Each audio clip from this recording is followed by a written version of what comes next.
Hello, everyone. Good evening and welcome. Welcome to the 2025 UCSC Making an Exoneree Showcase.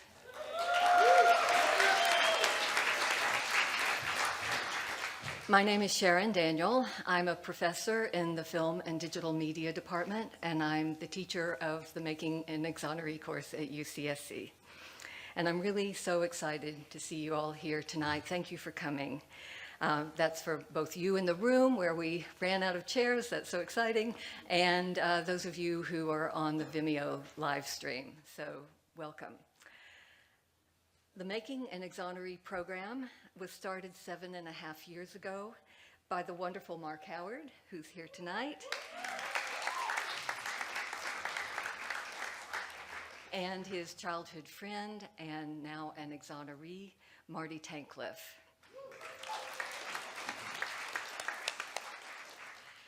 They started this program because they believed that undergraduate students had the ability to uncover the truth and to advocate for justice. The films you'll see tonight reflect that belief. These amazing UCSC undergraduate students, the students in the class are right over here. You'll be seeing them in a moment. They spent the last 5 months reinvestigating 4 cases of wrongful conviction in search of the truth. And the documentaries that they've created reveal the injustices that have kept 5 wrongfully imprisoned people behind bars for a combined 135 years. And these people also have life sentences pending in front of them as they go forward, still looming. The work that the students do in the Making an Exoneree course is powerful.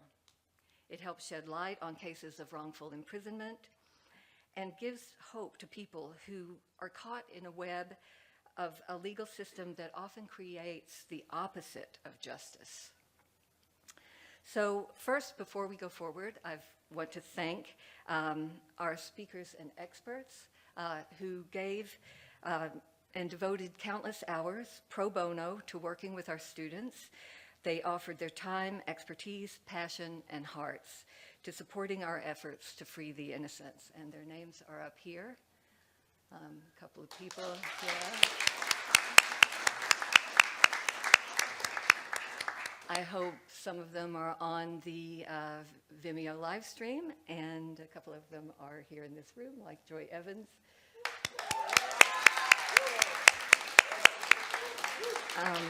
So give them a round of applause. Also, UCSC students would not have had this opportunity to participate in Making an Exoneree without the support of the directors of the Visualizing Abolition Initiative, Rachel Nelson and Gina Dent. And Rachel, are you here? I don't think so. She's got a show opening in 2 nights, which you're all invited to. Also, the Arts Research Institute and the Film and Digital Media Department. So the films you'll see tonight might not have made it to the screen without hands-on help from Making an Exoneree at UCSC alums. Danny Moishayedi. Danny, will you stand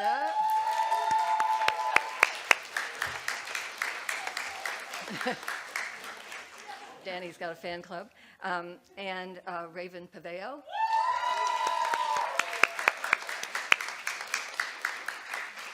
And a special shout out to Sullivan Goudreau.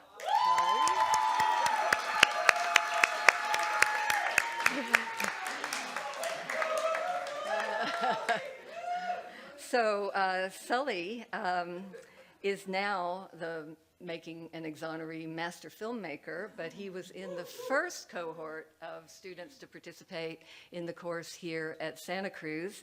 And it was great of him to fly out from DC to visit his alma mater to help us out for getting this ready. So you'll be hearing him thanked a lot tonight, I think. But Making an Exoneree would not exist without Mark Howard and Marty Tankliff. And Mark is here to tell us more about the program and its successes. So I'm going to open the floor to Mark Howard.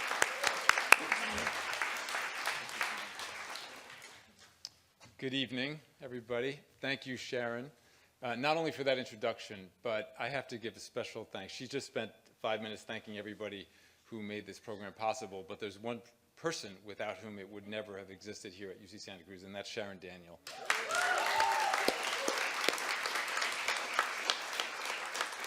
The partnership actually started 3 years ago when Sharon reached out, having heard about our program and what we were doing, and offered to bring her expertise as a documentary filmmaker and a professor of film and media studies to actually help support at the time was just at Georgetown, our program, Making an Exoneree, where our students were struggling with zero background in filmmaking to create documentaries and try to advocate for a person's freedom based on their innocence.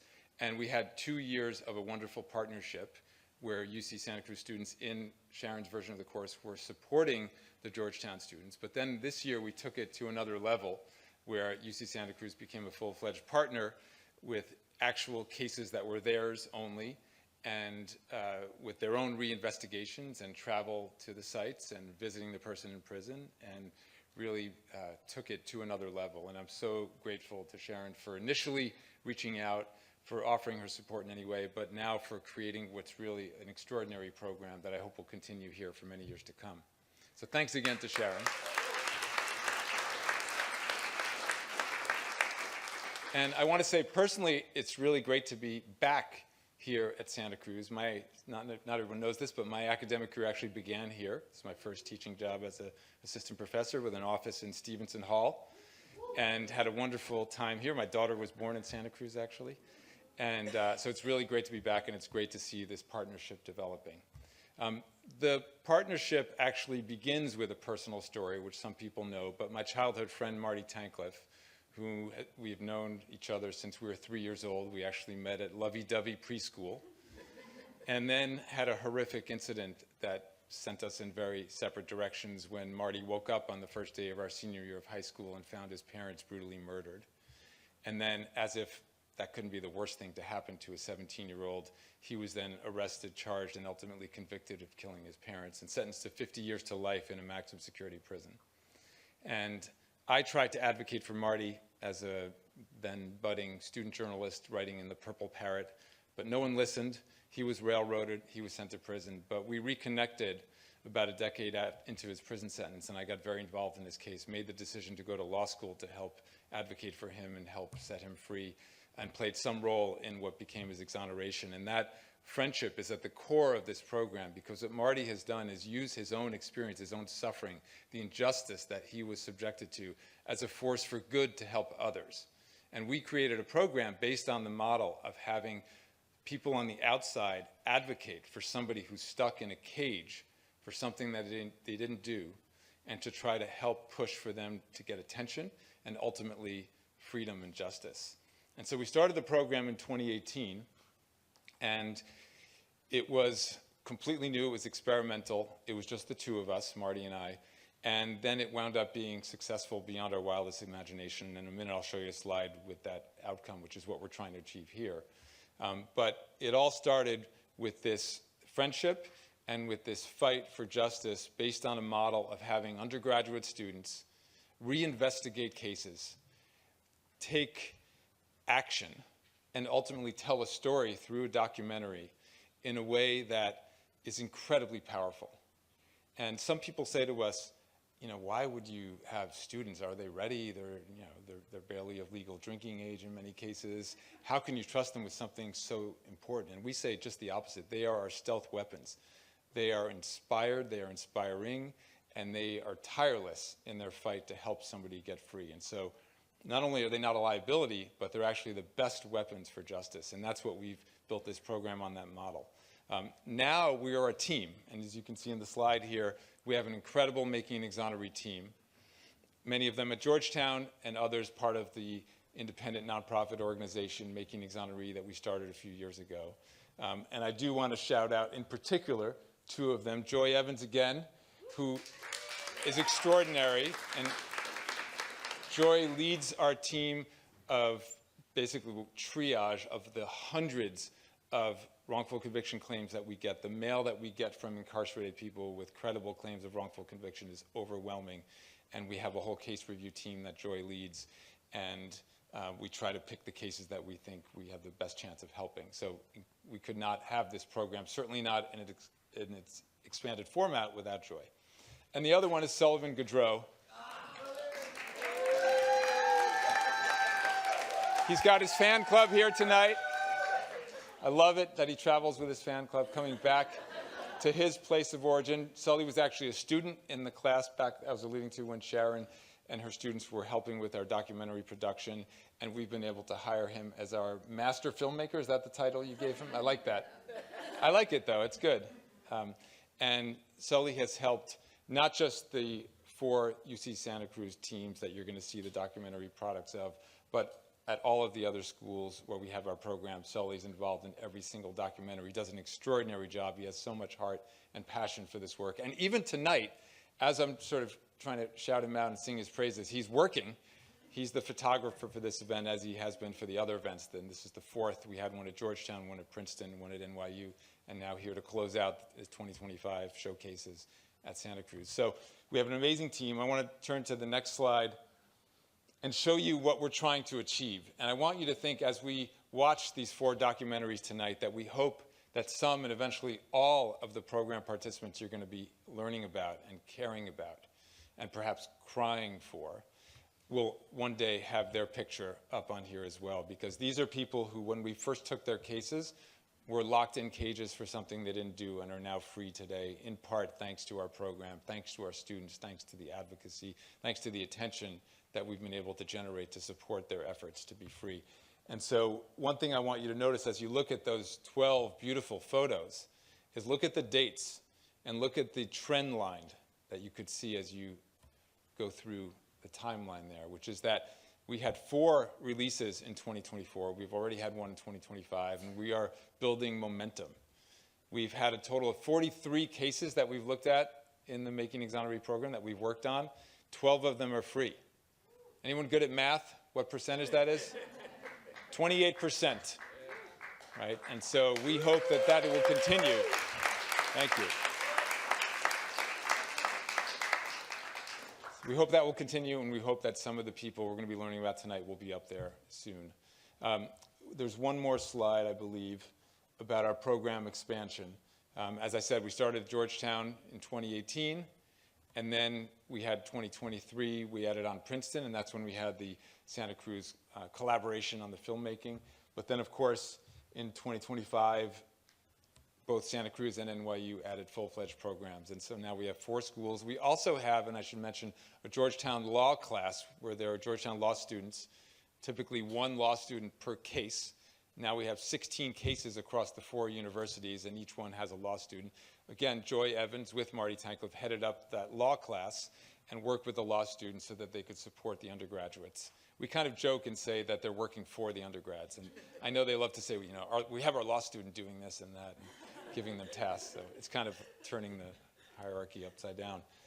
But it's been a beautiful partnership, and it's a program that we hope will expand, that one day will be at 5, 10, 15 or more universities. And Joy is saying, oh no, because that means all the case review that's required to do that. But we are tireless in this effort to help free the wrongfully convicted and to work with amazing and inspiring undergraduates. I had the privilege of coming here in March and meeting with the students and was so impressed by their dedication, by the work they've done, and I'm so excited to see the product tonight.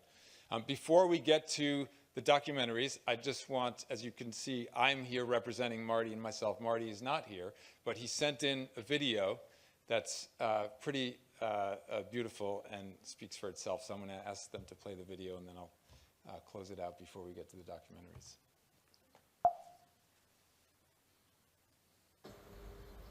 Good evening, UC Santa Cruz. This is Marty Tankleff, co-founder of Making an Exoneree.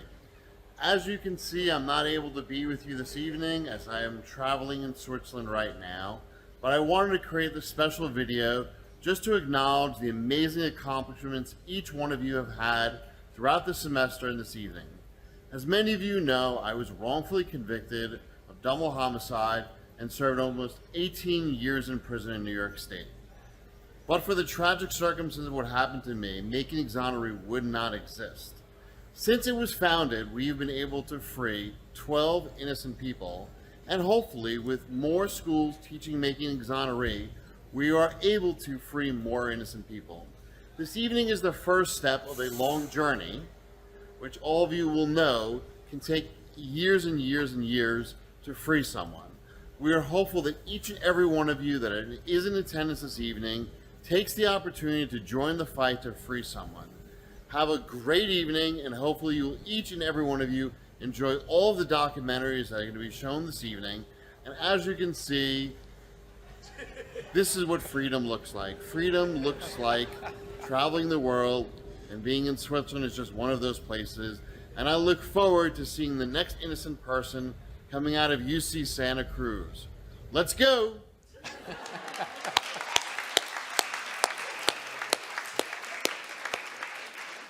So I know Marty's really sad that he couldn't be here, but I think you got a sense of his spirit, his excitement. That's what freedom looks like. Sully, thank you for the assist on the camera work. He taught him everything that on the moving visuals there. But Marty has a spirit that is extraordinary. He is always optimistic, upbeat, and just finds ways to deal with challenges. And you know, as long as I've known him, I've been inspired by the perspective that his plight and how he's dealt with it generates, which is, you know, how can we be upset at the little things in life when you have a friend who went through what Marty does and finds a way to always have a smile on his face and always keep fighting for other people. That's what's so amazing about Marty. He could be sitting on a beach somewhere doing nothing, but instead he dedicates so much of his time to helping other people get out of the very situation that he was once in. So now we're going to turn to what you're all here for, the 2025 UC Santa Cruz Making an Exoneree documentary showcase. And we're going to start. Sharon, do you want to introduce the next one? I know we're starting up with Team Thomas. We're going to start with Team Thomas. So Team Thomas, come up. All right.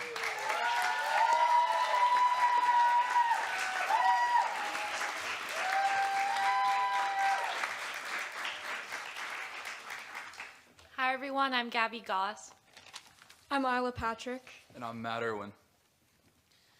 Over the past 5 months, I've had the immense honor of getting to know Rudy Maurice Thomas. Rudy is a beloved father, son, brother, uncle, cousin, and I can now confidently say a close friend of mine. Matt, Isla, and I had the privilege of traveling to Detroit in March to meet Rudy and his beautiful family. They graciously welcomed us into their lives to share their stories of Rudy and the impact he has and continues to have on them. What I took away more than anything from spending time with Rudy's family is that he is a driving, motivating force in all of their lives. His incarceration has done nothing to deter his tenacity. Every time I talk to Rudy on the phone, he makes me laugh. His spirit, smile, and determination are truly contagious. We'd like to thank all of the people who made our documentary possible. Olivia Murphy, our law student at Georgetown, thank you. Thank you to Mark, Marty, and Sharon for creating this program and inspiring us to question the systems we had previously learned to trust. Thank you to Steve Crane, Amanda Lewis, and Kenneth Nixon for bringing your professional insight into this case. Sully, we cannot thank you enough for your dedication in helping us carry out our vision for this film. Finally, we want to give a huge thank you to Rudy and his family. His sisters Tamara and Michelle, his daughters Teosha, Denijah, and Angelica, his son Marvin, and his mother Maddie. Michael, Josh, Joe, Janetta, and all of Rudy's friends and supporters, thank you for letting us into your lives. And to Rudy, whose optimism inspires us daily, thank you for trusting us with your story. And now for a bit about the case. On January 17, 2007, Dion Griffin, an FBI informant, was shot and killed in his car by an unknown passenger. The suspect exited the vehicle and escaped into an alley across the street. The shooter, who was seated in the passenger seat at the time of the shooting, evidently knew Griffin. Yet Rudy Thomas, who had never so much as heard his name, was convicted of the crime 7 months later. The sole witness in the case saw and heard the gunshots from down the street and dialed 911. His initial description of the suspect suspiciously changed over time, and the police would ultimately threaten and intimidate him into selecting Rudy Thomas out of a 6-person photo lineup. 15 years later, the witness would sign an affidavit recanting his entire testimony. In court, Rudy faced an attorney who was eventually disbarred and a prosecutor with a long history of discriminatory, inequitable sentencings behind him. The failures of the Detroit legal system led to Rudy's wrongful incarceration, a sentence of life without possibility of parole, 18 years to date. It is our sincere hope that this documentary brings the injustices committed against him to light. With that, we present to you Life Interrupted, the wrongful incarceration of Rudy Thomas.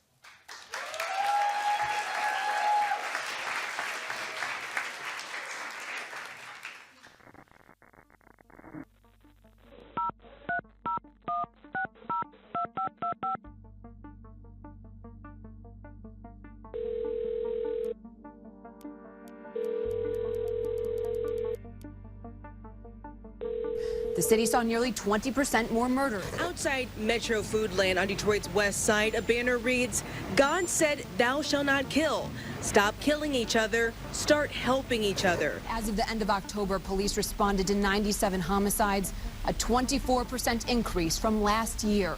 The chief spoke at a community meeting on January 17, 2007, Dion Griffin was driving in West Detroit.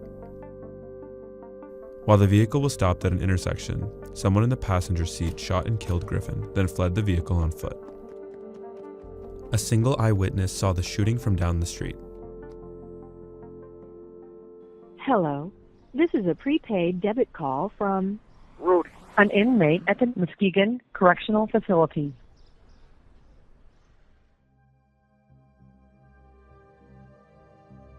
The police department, especially Detroit, they were just cleaning up the streets. They were taking anybody that they thought was a bad guy and they would get them off the street at any cost. There's detectives that were going back and talking to witnesses and saying, listen, I know you gave a description of this person, but we want you to give a description of this person. This is the target that we're going after. And they would actually coerce or intimidate witnesses to change their story. I got a very unique one witness case who has since came forward and with a recantation affidavit detailing the egregious atrocities he endured to lie on me under government pressure. So in this case, you have a situation where right after the crime, an interview was conducted by the police of the witness. And he said that he saw a black man get out of the car. He was approximately 5'9", 210 pounds, stocky, and had medium complexion. He was told that if he didn't get up on the stand and say Rudy did this crime, that he was going to be in contempt. At trial, his statement changes to say that the person had a dark complexion and that they had stubble on their face, right? He doesn't say anything about stubble in his initial statement, and he certainly doesn't say he's dark complexion. I can only imagine the stuff he went through and endured to pull up on a 19-year-old and say, look, man, you going to say Rudy did this? Or we gonna put it on you? I met up with this witness, and he drafted up an affidavit, and and it signed it.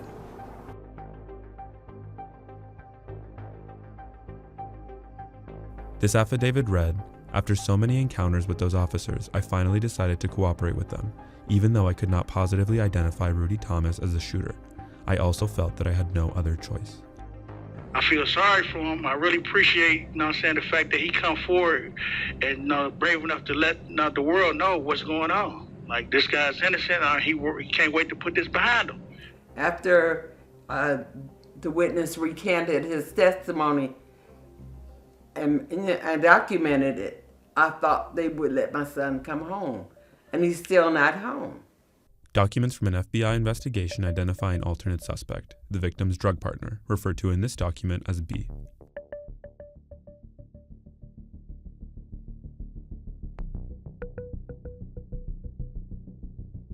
Later, the FBI concluded that Mr. Griffin was killed by someone that was seated in his vehicle and possibly knew him. I have absolutely no knowledge of the crime, absolutely no knowledge of the perpetrators or anybody involved in this, period. Official state documents also reveal the victim, Dion Griffin, was a DEA informant. Rudy and his defense only learned of the victim's status as a DEA informant years after the trial. The state's failure to disclose Griffin's status as an informant may constitute a Brady violation and could be grounds for a retrial. Rudy's attorney, Che Carrega, failed to present Rudy's alibi at trial. I was at a hotel At the time, they wasn't interested in knowing this. Checked in my name. January 13th was my daughter's birthday. We stayed at the hotel for like 8-9 days. Correga was disbarred just a few years later for misconduct, including failure to provide competent representation and poor communication with his clients. The prosecutor he's actually got a reputation, I guess you can say. He's been responsible for multiple wrongful convictions. Patrick Muscat has been on Anthony Legis, who got exonerated. Marvin Cotton, who got exonerated. Thelonious Session, who got exonerated. Navon Hill, who got exonerated. Kenneth Nixon, who got exonerated. He's known for holding exculpatory information. He's known for suppressing evidence. He's known for this. It's the prosecutor's office, the judges, the police department, the local government. Corruption runs deep. There was a point in time where Detroit was the black eye of the country. The police department wasn't solving cases. I think they had a closure rate of like 20% or something. And there was a lot of pressure from the federal government to solve a lot of these cases. So they started to cut corners. So they got to the point where he probably went from framing people for traffic tickets to now murder cases. It's that culture that allowed him to exist and operate. And I think until we can completely dismantle that culture, we're forever going to be in this repetitive problem. I mean, the system here is just so broken, and it hinders our culture, our men, our brothers, our nephews, our fathers, and especially black people. Black men for sure. So they kind of pushed him in like they do everybody else and made him a statistic and made him a number. Knowledge is power, and when you're a man of structure, a man of vision, a man of God, and you believe anything is possible, they want to strip you from that. They want to take it away from you. He was a kid that smiled all the time. I used to think about renting him out in toothpaste commercials. Because that's all he did was smile. If you are who you are, no matter where you at, you should change that. So Rudy is still who Rudy is, and that's the good thing, that the system didn't break him. Because when he went to jail, my daughters was 4 and 8. That's a very long time. He's not there to walk them down the aisle, not to see them graduate from all levels. Yeah, my dad, he's an amazing guy. I can say that, he's one of a kind. I had got the phone call. He was sentenced to jail with no parole life. It kind of broke me down because he didn't want to tell us what was actually going on. And he would go year to year, tell us hey, I will see you guys, don't worry, it's okay. It's every year I would get excited to get ready to think that my dad was coming home and we was getting ready to see him or whatever. And we could never see him. It was hard, of course, going to school and seeing other kids get picked up by their fathers with their parents, Dad events at school and yeah. stuff, that used to be hurting my feelings because I'm like, dang, I can't see my dad. He can't come out for a day. They can't let him out for a day to come to this event. You see it on TV. I read across something not too long ago. Guy get out of jail after 40 years. I don't want that to be my brother for something that he didn't do. It's been too long as we keep looking through the birds and seeing him. We need to be seeing him on the same side we on, freedom. I love him. I want him to have his freedom to come and go as he chooses. The Lord's going to bless him and bring him home to us.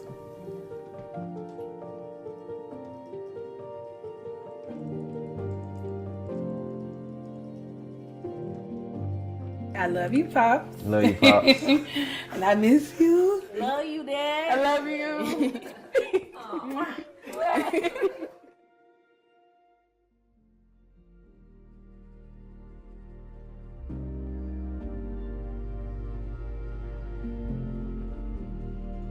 This was my grandma's house. This is where I stayed at when I was young with my grandma. And Rudy's house was right down there. Right before you get to the little yellow signs, his house was right in there. Oh yeah, he'd come to my grandma's house, or I'd go down to his house, get him. We go in the back and grab some bikes, man, to get to riding.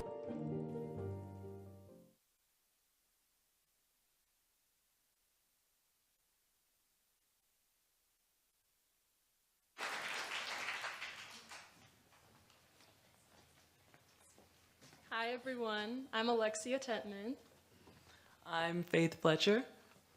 And I'm Sean Spiller. First, I just want to thank Bobby Jano, our program participant, for trusting us to tell his story. Also like to thank Kendra Sherrard, the Georgetown law student, who has helped us throughout this process and continues to fight for Bobby's freedom. We've gotten to know Bobby Jano through many Zoom calls and visiting him down in prison in Southern California, and it's just been an amazing experience and an honor to be able to commit ourselves to seek justice for someone who's been in prison longer than all of us have been alive. Something we unfortunately did not get to include in the film is how Bobby spends a lot of his time in prison helping other inmates who've been wrongfully incarcerated to help file their appeals. Bobby has not let prison wear him down and is still fighting for his and other inmates' freedom. Bobby's voice is the heart of this project. His strength and persistence inspired us every step of the way. This short film is the result of months of listening, researching, and understanding the story. It's not just a film about a wrongful conviction, it's about resilience. Our film explores the facts of the case and the man at the center, Bobby Jano. He is more than just a court file. He is a student and a legal advocate behind the prison walls. He is currently taking college courses while incarcerated, getting his degree in psychology, and next trying to get his degree in journalism. He actively participates in the prison church's community, and he uses his time to assist other inmates with their legal matters and helping them get exonerated. We want to thank our professor, Sharon Daniel, the Georgetown team, Joy Evans, Soli, Mark, Marty, and everyone else there who helped us. Thank you to the experts who spoke to us for the film, Bob Ron, Kim Anklin, Elizabeth Thompson. Thank you to David Bowman, who has been Bobby's biggest supporter and helped us to get to know who Bobby was before he was arrested. Thank you to our family and friends who have supported us throughout this rewarding and demanding process. To our teaching assistants, Danny and Raven, thank you for your commitment and your support. Despite being students yourselves, you went above and beyond throughout the past 2 quarters. Your patience and guidance were instrumental in helping us navigate this challenging and rewarding journey. And with that, we present to you our film, Buried Truths, Justice for Bobby Jano.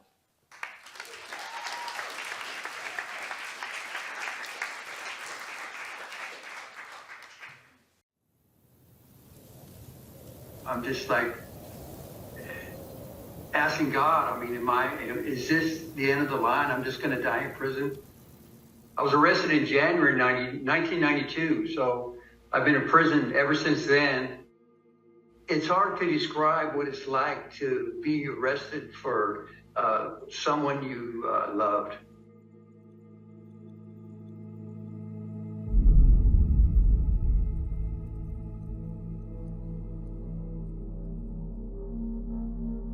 On December 29th, 1991, Bobby Jano and his wife Joy had an argument and she stormed out of the house.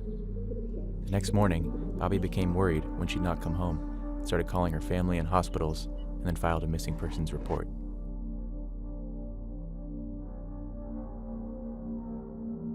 Sadly, that morning her body was discovered in an alley in an industrial area in Westminster, California.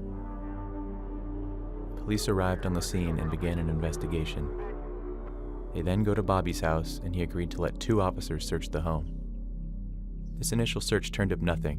They checked the mattress, inspected the bedroom, found nothing. A few days later, on January 2nd, they came back and started to find things like small bloodstains on the wall in bed.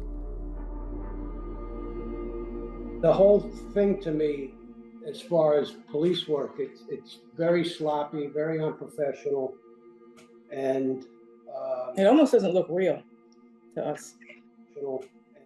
There's a couple of instances in here where the detective even interjected his own opinions, which should never, you never do that. you got to keep them out of the report. He describes the injuries to Joy Janot, and he says her mouth and face had also received heavy damage, including teeth being broken.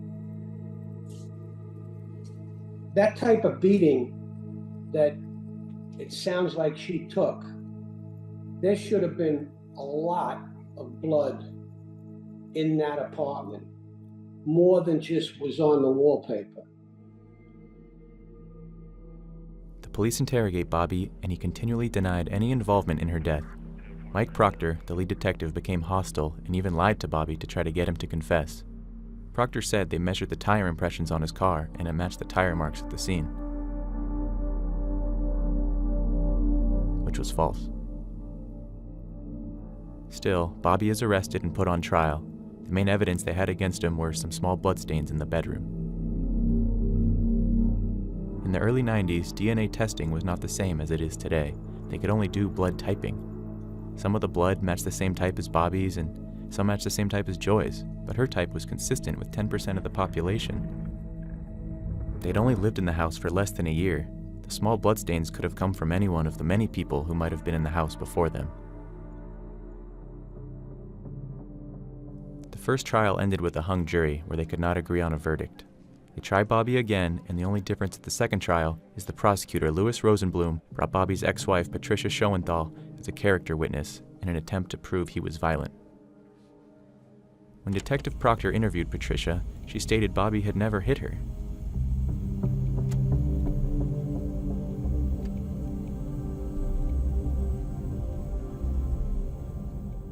During her testimony, she stated she was pregnant and Bobby kicked her in the stomach, causing her to lose the child, even though the hospital reported no physical injuries. Actually, 18 days prior, she made an appointment and had an elective abortion. The reason given? Don't want another baby right now. Rosenblum admitted in a sworn affidavit that he subpoenaed the medical records and opened them in court with Bobby's defense counsel, Doug Otto.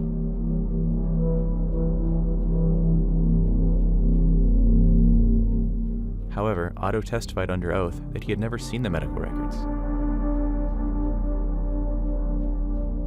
This could constitute a Brady violation, which in other cases has led to retrials or overturning of convictions. Unfortunately, at the time, Patricia's misleading testimony was enough to convince the jury, and Bobby was sentenced to life in prison without the possibility of parole. In this case, it just reeks of prosecutorial misconduct. He puts on perjured testimony, doesn't turn over medical records that are potentially Brady material that would show that the witness is not testifying truthfully and that Bobby was not an abusive spouse. I mean, the second trial was filled with such brutality, the perjured testimony of Patricia. I lost all my trust in the court system, the police department, and the district attorney's office. This prosecutor boasted of his 57-0 record. But a prosecutor's job is to seek justice and find the truth. It's not about wins. No one wants to go against the prosecutor. He will do anything to win. The police failed to thoroughly investigate the alternative suspects. The first being Paul Cook, who was Joy's ex-husband who had a history of violence.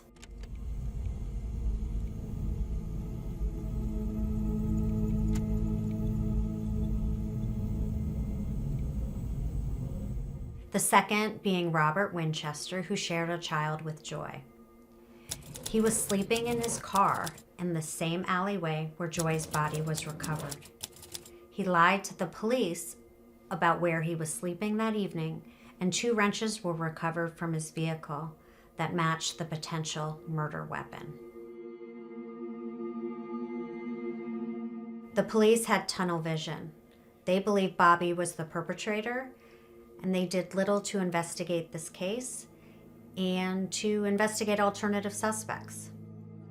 In a criminal trial, the burden of proof is on the prosecutor to prove the defendant guilty beyond a reasonable doubt. And while the jury did find guilt, they didn't have all the information and evidence to make a proper decision. Because he's one of the finest men I've ever met.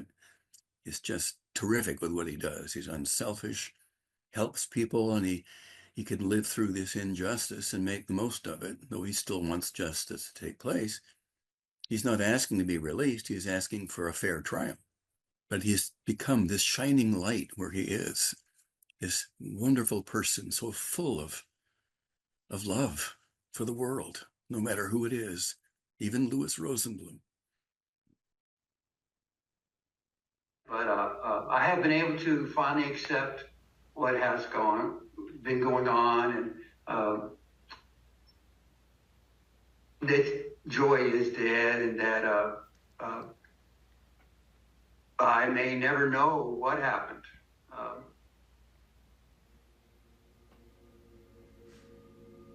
That's basically that I was just grateful for the time that I had with her.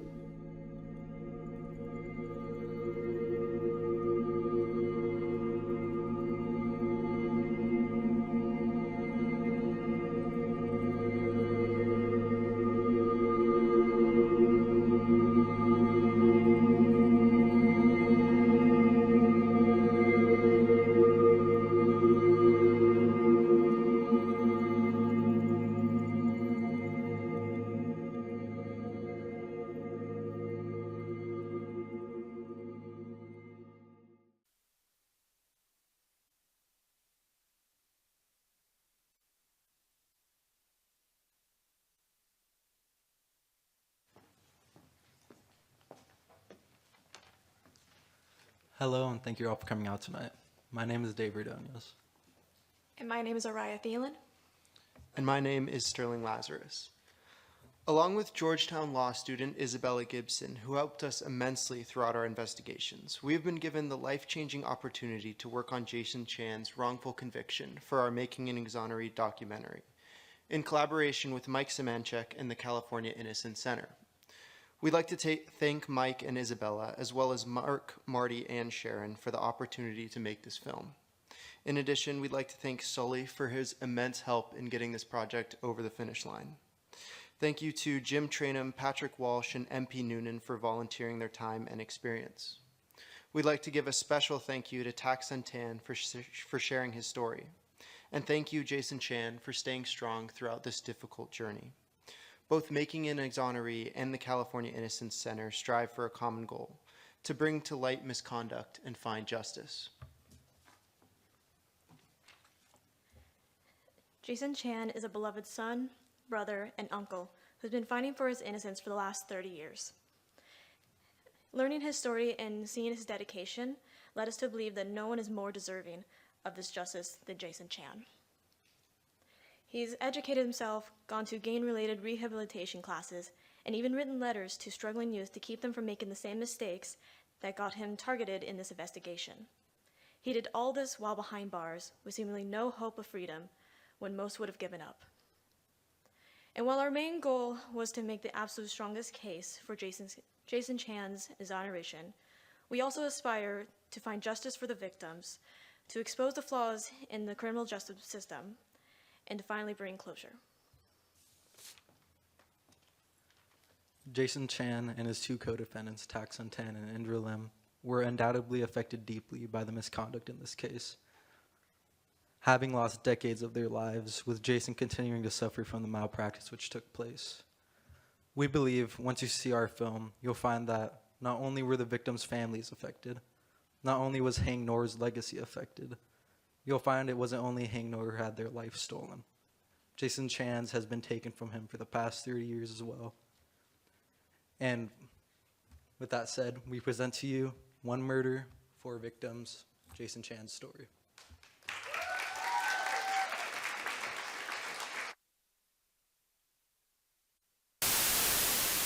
Hang Noor was shot to death in Los Angeles last night. Physician, humanitarian, and Oscar winner. Police said he was shot as he returned to his home in the Chinatown section of L.A. 3 gang members convicted. Still today, a theory among the Cambodian community.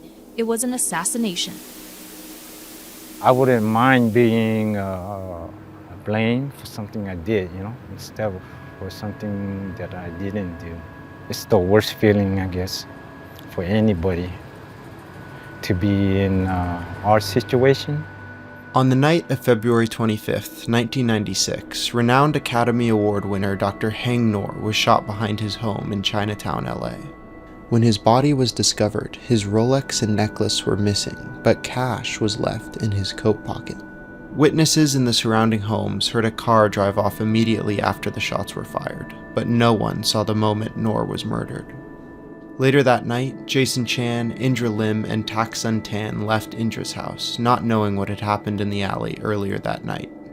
Within the span of a few months, police arrested the three for the murder and robbery of Hang Noor, with no physical evidence that linked them to the crime. The department, the chief, the deputy chiefs, they wanted it solved, right? Because everybody was looking at us. And when I mean everybody, we're not just talking about Chinatown, we're talking about internationally. Jason Chan moved with his family to Los Angeles when he was only 5 years old, spending most of his upbringing in LA's Chinatown district. With gang presence prevalent at the time, Jason joined the OLB when he was 12. The gang evidence that they presented against Jason and the boys, that they were in the Oriental Lazy Boys and were part of this chain snatching gang. And it was essentially that was it, that got them convicted. That's why I think people join gangs like a family, I guess. Maybe we was missing something, like we never have. We love family or something. It's like easy to, to blame or to pick on us, just to get rid of us, I guess. The high-profile nature of the case led the police to arrest Jason, Tak Sun, and Indra solely on the testimony of two key witnesses, Timmy Crow-Young and Varick Sarik. The news of the incident spread through the neighborhood, including to Timmy and his family, who lived at the opposite end of the alleyway. When Timmy left to go pick up his brother, he ran into the boys, who asked for a ride. He doesn't see them running from the scene. He doesn't, when they get in the car, they don't talk about having just murdered someone. They don't show a gun. They don't have a Rolex. They don't have any jewelry. Knowing that Timmy had seen the boys as they left Indra's house, the police questioned him. Over the course of 5 different accounts, Timmy's testimony changed from not seeing the boys in the alley to seeing them in the alley, and then back to his original statement. You really have to ask a question. Anytime an account changes, especially significantly, you have to ask yourself the question, why did it change? So it doesn't really add up. Like the prosecution cherry-picked, I think they forced some information out of 2 scared kids and then built a case around some false confessions, essentially, and ignored all of the other evidence that was available that didn't match up with their theory. At multiple points, Timmy identified seeing the boys on the street, but the interrogating officers kept asking when and where he saw the boys in the alley. Timmy also claimed that Varick was in the car with him that night. Over the course of 7 different accounts, Varick went from claiming he wasn't present in the alley that night to claiming that he was there and saw the boys in the carport. So from where I'm standing right here, you can't see even the 30 feet to where the other camera is located. And so if they were down the hill in any way, then there's no way they could have seen what happened and unfolded right here in this carport. One of the investigating officers later admitted that Varick's interrogation was conducted with leading questions. Both Timmy and Varick changed their stories due to the techniques used during their interrogations. So if I'm using these techniques on a witness, I'm telling the witness that if you don't want to get jammed up, if you don't want these bad things to happen, you need to come forward and tell me the truth. But of course, the truth has to be what I believe it to be. Eventually, Varick recanted at trial, claiming not only that he wasn't present in the alley, but that he was afraid of the lead prosecutor, Craig Hum. At trial, Hum alleged Hang Noor was shot by the boys during a botched robbery because Noor fought to keep a necklace containing the only picture of his late wife. Even though the jury identified no shooter, the 3 boys were all eventually convicted.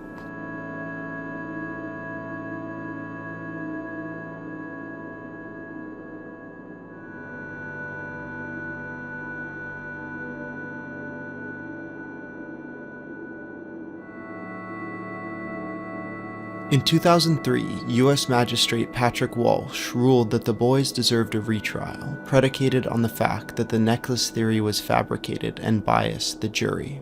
It was a close case. He did what he needed to do. He essentially said this was the only picture of the wife. And you might think that that carried incredible sentimental value, but it wasn't the only picture. He had the same picture blown up in his bedroom. In a close case like this, where the evidence was as thin as it was, and the jury had a hard time resolving the case, I thought it was the appropriate case to let them go back and get another trial. They never received the retrial after the ruling was overturned by a higher court in 2005, denying Jason and the others a chance for a fair trial. However, in 2019, a law change went into effect that allowed Jason to receive a reduced sentence, a step towards freedom, but not exoneration. So they found that based on, the inconsistent witness statements, recanting witnesses, there's no physical DNA evidence that ties Jason to the crime, and Jason has maintained the same story for his entire life, essentially. They found that all to be pointing heavily in the direction of plausibility of his story. With everything pointing to the boy's innocence, it does bring up the question: who truly murdered Hang Nor? He was running with a very tough crowd in terms of some of these businesses he was working in, and we know he had debt, and I think he borrowed money from the wrong people. To bring some sense of justice to Dr. Hang Nor and his legacy would be great in this case. Jason is one of the most incredible people I've ever met in my entire life. He's been through something so traumatic. You'd think that would make him hardened towards other people, but he's not. He's very kind, he's funny, and he loves his family. He deserves to have his name cleared. I just want the truth to be heard and to clear our names. That's it, because that's one of the most important, because our families, it was not just us that was tainted by this.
Good evening, everyone. My name is Veller.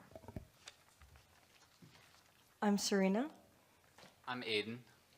And I'm Natalie, and we are eager tonight to shine a light on the stories of Conquest Wilson, and Layla Roberts.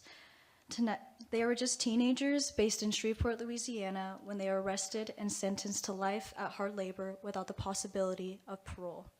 This was for a crime where no one was physically harmed, the victim and the vehicle were returned safely, and a mere $300 was stolen. Qantas, a father of two, was struggling to pay his bills and purchase basic necessities for them despite already working a job. Layla, being his friend, was willing to do whatever was necessary to help support Qantas's family. In the blink of an eye, just one reckless decision unnecessarily cost them their lives, leaving mothers without their sons and daughters without their father. Qantas and Layla have been in prison since 1995, 30 years, and are currently incarcerated at Louisiana State Penitentiary, also known as Angola. The name Angola comes from its horrific history as a slave plantation. The name itself comes because of the country Angola in southern Africa and the people that were forcibly taken from there. Angola's past and current history remains infamous. It seamlessly transitioned from slave plantation to state prison. Spanning 18,000 acres, inmates today perform backbreaking labor from picking cotton to cleaning the governor's mansion for as little as 2 cents an hour. Angola is also historically the bloodiest prison in all of the United States. It remains the largest maximum security prison in the country with over 6,000 incarcerated people, 65% of whom are serving life sentences. Over the last 6 months, we have had the honor and privilege of getting to know two of the most indescribable human beings, Qantas and Layla. Qantas' conquest is, as his mother so eloquently put, a wealth of knowledge locked away. Qantas is a bookworm, having read every book in the library. He speaks through books, music, and movies, as he's told us the art conveys a depth he simply cannot. From our first introduction to Qantas, he was invested in the filmmaking process, going beyond simply working with us, but collaborating with us. Qantas is soft, witty, unbelievably intelligent, and filled with a rightful indignation that reminds you not to concede to the forces holding you back. Layla Roberts once wrote, "I've grown to be able to breathe whether I'm under the bridge with the homeless or if I'm in the White House." These words beautifully encapsulate Layla's wisdom, selflessness, and remarkable sense of self. His presence is always warm and inviting. He's someone who brings joy and laughter into every space by simply being in it. Yet beneath that approachable spirit is a core of extraordinary strength. Conversations with Qantas and Layla are always rich, a true exchange of wisdom, knowledge, and deep care. As you'll see shortly, their words crack open worlds. There is no artistic medium, no frame, no canvas, no lens that could capture all of their brilliance. However, we tried our best. And lastly, we would like to thank all of the people who made this possible. Thank you to Qantas and Layla for allowing us to work on their case. Thank you to all of their friends and family for being so hospitable and welcoming us into their homes. Without their willingness to be vulnerable and share their stories, there would be no film tonight. A special thank you to Molly Fowler and Zachary Czar. Thank you to the legal experts we consulted, Jim Boren, Peter Gallagher, and Kevin Hall. Thank you to our professor, Sharon Daniel, our MAE interns, Danny Moschietti and Raven Pavao, and our law student, Michael Adamaro. And thank you to all of our friends and family. Now, we are proud to present How Long is Long Enough? The Fight to Free Qantas Wilson and Layla Roberts.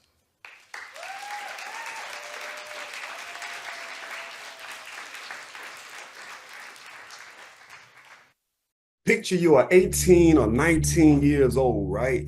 And you're raising 2 infants. The electricity in your apartment shuts off. Your fridge is empty. You've run out of diapers and your baby won't stop crying. One bad decision, man, just one bad decision. And I ain't been home since. I'm Qantas Wilson. I am a incarcerated artist, I guess you would say. He was really a good kid. And he loved drawing. Oh my God, he drew on everything. I was like 30-something when Quan left me. I'm Layla Roberts, man. I've been on this planet for 48 years. You know, be 49 November the 1st. 30 of those years have been spent right here on this phone.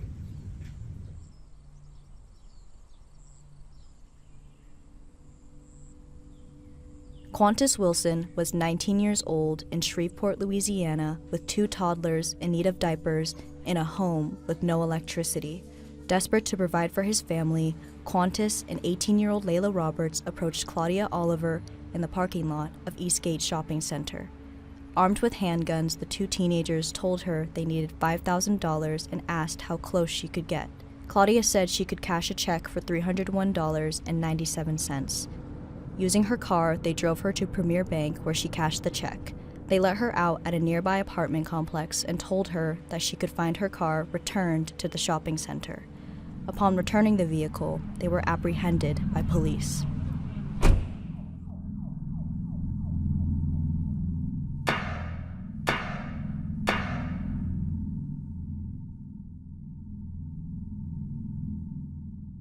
You've had us since we were 19 years old. I'm talking to my granddaughter on the phone now, man. How long is long enough?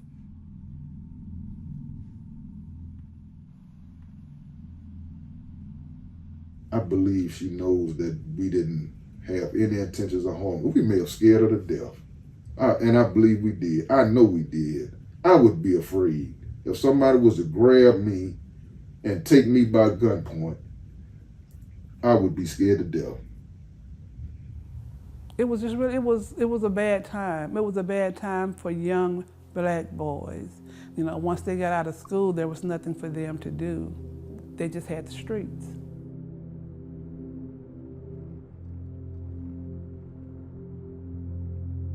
When crack was introduced here, it destroyed us.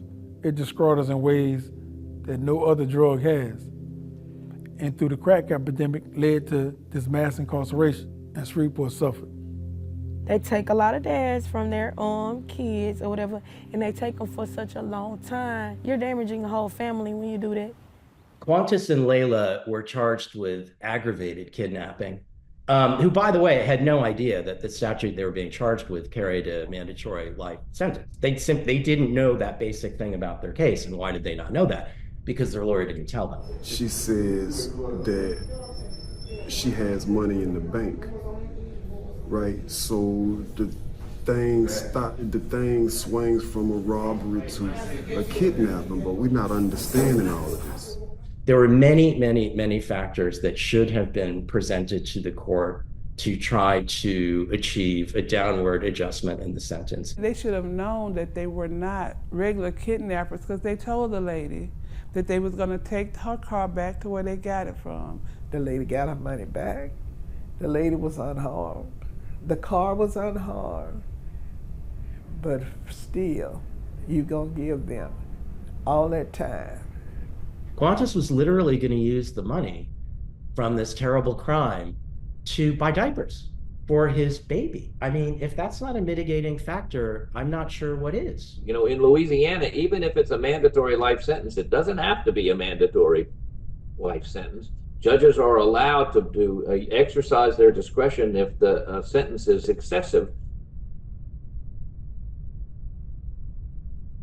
On the morning of the trial, the prosecutor offered a 20-year plea deal. This is what Layla's lawyer testified to, under oath, actually. When I read the record and found that 20-year offer, I was like, man, that dude ain't tell me about that. I would have took that. There were virtually no efforts whatsoever to defend Layla or Qantas at any stage of the proceeding. Louisiana laws are just old and outdated. And I just say we just an inch above slavery. When you're going into Angola, you're seeing all the images of slavery. You got a line for the black guys, the guards on the back of horses, big walls of tobacco in their mouth with guns, saying all this slave jargon. And I just don't understand how a system operates. I'm sentenced to death, basically. I'm sentenced to death. That's really what a life sentence is. Die by incarceration. The crime don't fit the time. Just as simple as that. Now, every year we always hoping maybe this year he'll be out for his birthday. Well, maybe this year, and oh, but maybe. And it's always, oh, maybe. I didn't feel like I got a lot of push because it was so like, you're so strong, you know how to do this. But with him, like I told y'all, he's always challenging me. And I'm like, you know, I probably could have went a lot farther if he was here. I told them every time you get off the phone, that you say that I said when we was growing up, it was daddy's little girls, ain't nobody fool. But I told them since we got older, it's Because mind is for thinking, you listen to your heart. Now, I knew they was going to stay a long time, but so I'm praying that something changes in somebody's heart and he do come home. I just want him to come home before I go home. It's been a long ass 30 years, man. He's in a bad situation, but I feel like he did the best he could in that situation. I'm not the same person no more, you know. I like this person I've become. He's always making little stuff and for my daughter. But he's really talented. I love jewelry, man. That's my passion. Not only do I want to continue to improve on it, but I also want to share it and help somebody else find that same thing. I didn't have that. This is just a whole nother world that you can open up to people. I gave plenty of earrings away, man. Them kids, they love it. I don't need a receipt for that. I would much prefer to see somebody smile. Qantas would sit down and write and draw and stuff forever at home. My purpose and talent would be communicating things that people can use to grow. Yeah, well, he never stopped. And then, of course, the book. When we got the reviews for This Life, I was traveling around in the cell blocks. I was in the cell block dormitory for the Legacy Award. But what I'm trying to explain to you is that none of it was part of my daily reality. You know what was real? Seeing that legacy trophy in my mom's lap. Release would make me a better artist because I would be able to taste a different day than the one that I've been reliving for the last 30 years. Imagine they read the writings they confiscate as if they could appreciate my prose. Here, self-esteem is contraband in this place. Make sure you beat the shakedown. Shock therapy in the moment you get used to the flash. I slip my socks on first after strip search. These grounds are cold. The old ones are waiting now, cremated. Why be buried after a life in a box?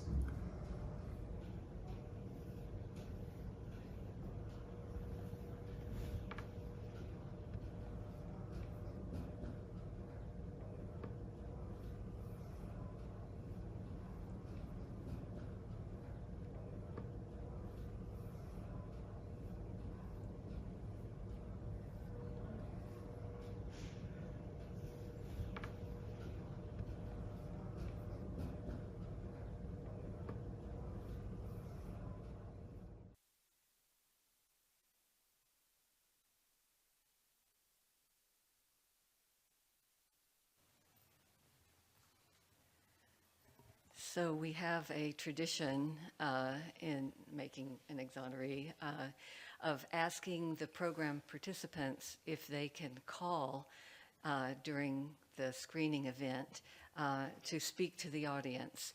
And that's not always possible because incarcerated people aren't always free to do the things that they would like to do, and they don't always have access to the phone. So I'm just going to ask the teams, do we have anyone on the phone yet? You have his recorded. Well, let's start with, do we have Bobby Jano was not able to make a phone call, but we recorded a call that he made with the team.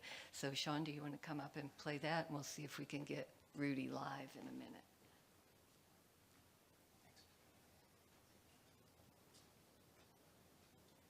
I would just like to thank all of you for coming to view this film about my case. I'm still in shock. It's all these years later. I'm still in shock. I can't believe that the court and the district attorney's office would treat me this way. But it looks like they treat a lot of people this way. It's nothing unusual. It's just been devastating. My whole life has just been turned upside down.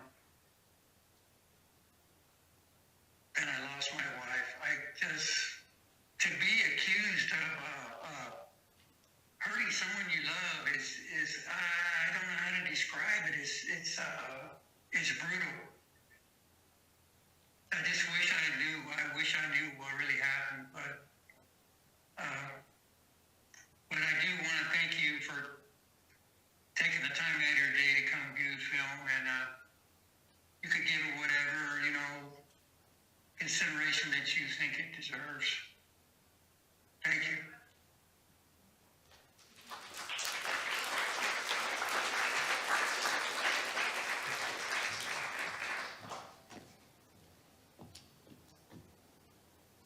I want to first and foremost thank God for always making everything possible, for making everything, come together like He did. I want to thank this amazing team. We have an amazing team. From Georgetown University, University of California, Santa Cruz.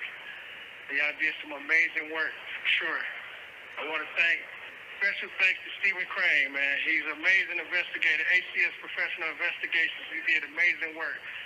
Tracking down witnesses, securing affidavits from witnesses, securing affidavits from previous attorneys and everything. So I want to give Stephen Crane amazing shout out. He's the best. I want to give a special thanks to Mark Howard, Joy Evans, Marty Tankliff, Olivia Murphy, everybody at Georgetown University Prison and Justice Initiative. Making an Exoneree program is an amazing program.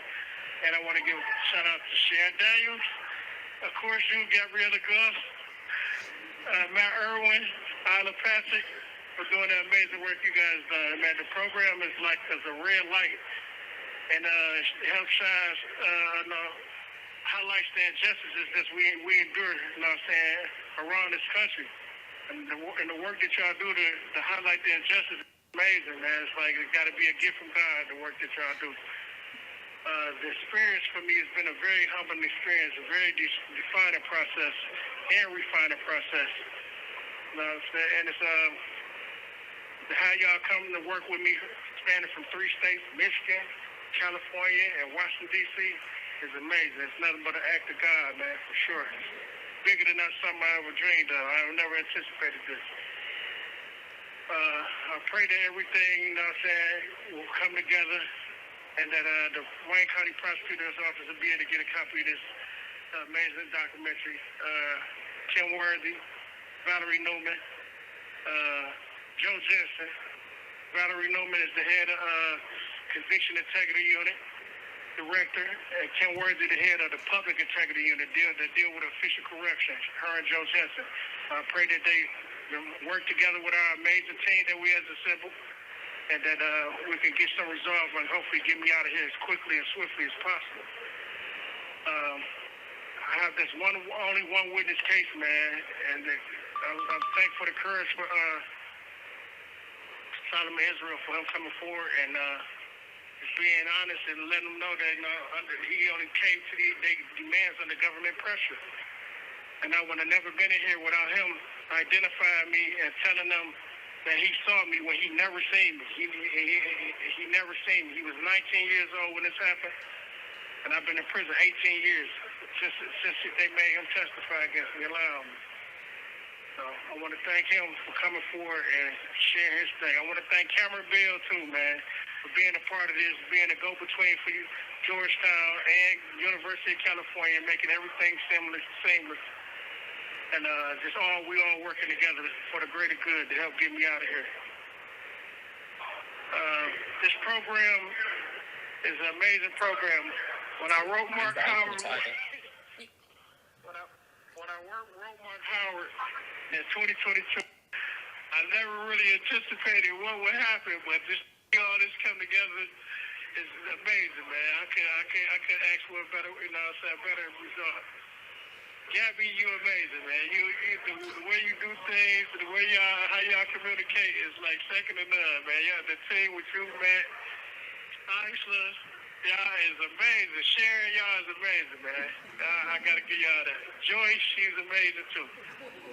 She told me to trust her, and I'm trusting her. Y'all ain't let me astray yet, man. So I will continue to trust her in this process. But this program, man, I can see we're doing like great work. This program is the voice for the voiceless, as myself.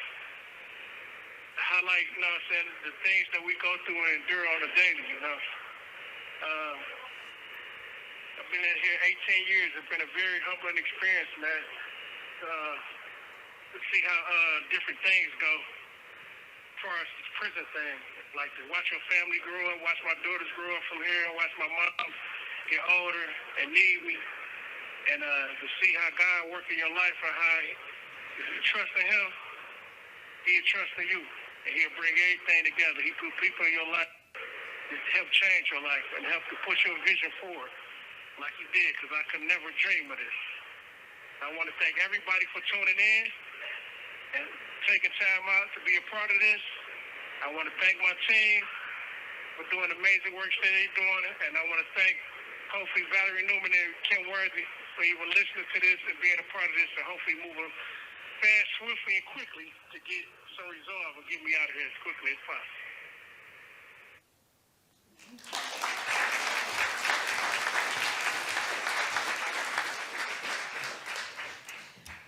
Rudy Thomas is the fast talking.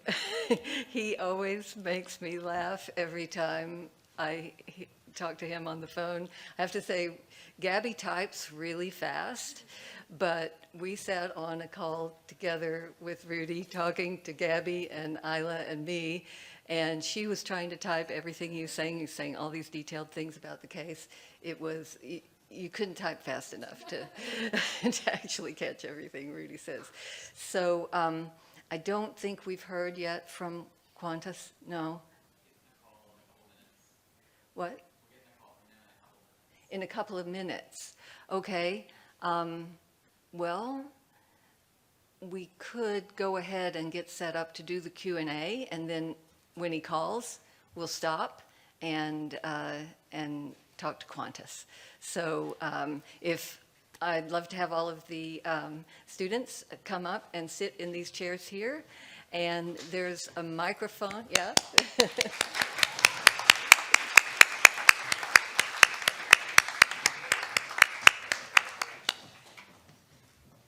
And there is a microphone right at the front of the center aisle. Oh, yeah. And anyone who has a question can come up to the microphone. Please don't be shy. We put the microphone there because it's good for the video that we're doing, but instead of passing one around. But yeah, so Willow, thank you. My name's Willow. I started working on defense committees when I was 23. I don't know exactly how old you all are, but I imagine a similar age. And I'm just wondering how working on these cases has impacted you personally, emotionally, and how you see the world, and how you think it's going to impact your future in what you do with your lives, how it might impact how you deal with trying to get people free from this fucked up carceral system, how to change this system and knock it down, how to create the world we want. So I'm just really curious about how it's impacted your lives deeply and will take you in the future. I want to say, as an anthropology student with a focus in anthropology and forensics, taking this class has really encouraged me to really pursue my career in forensic anthropology, because just seeing how much injustice there is and how much, I don't want to say incompetence of the police system, but I will say incompetence of the police system, there is, encourages me to sort of get into it and help as much as I can, whether that be as a documentarian or as a forensic scientist.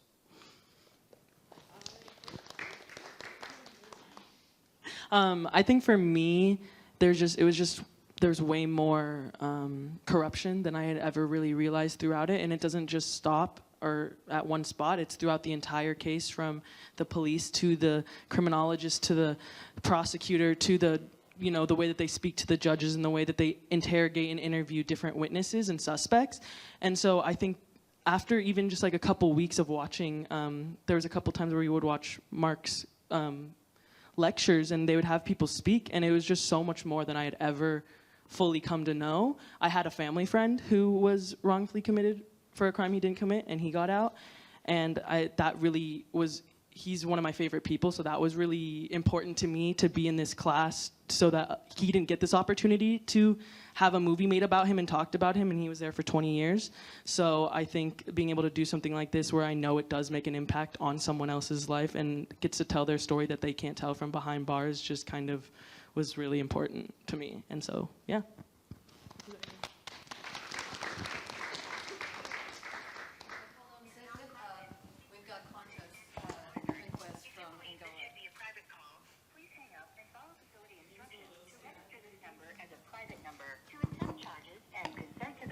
Call. Thank you for using Securus.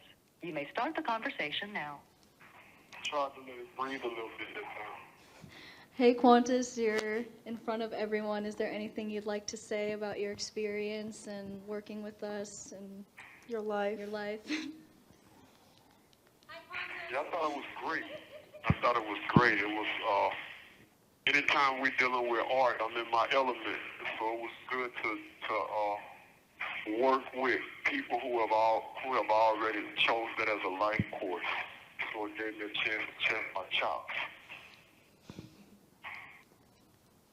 Is there anything else you'd like to add? Well, add, and you mean along the lines of the theme of the documentary? I think that what I learned the most from this documentary is that my family members said things during the interviews and that I learned in the screening of it that they hadn't necessarily said to me. And I was telling my team the whole time that I already moved with what I call a sober urgency. And hearing my daughter and my mom speak the way it did, as candid as they did, it just gave me, it gave me a stronger sense of needing to be moving. And that's you have to negotiate that, I guess, because you need to move, but at the same time you're dealing with things that you have no control over. So my thing is to just focus on what I can touch, understanding that if I do that well, then I'll be able to touch more. So that's basically what I got from the experience. Well, thank you so much. Yeah.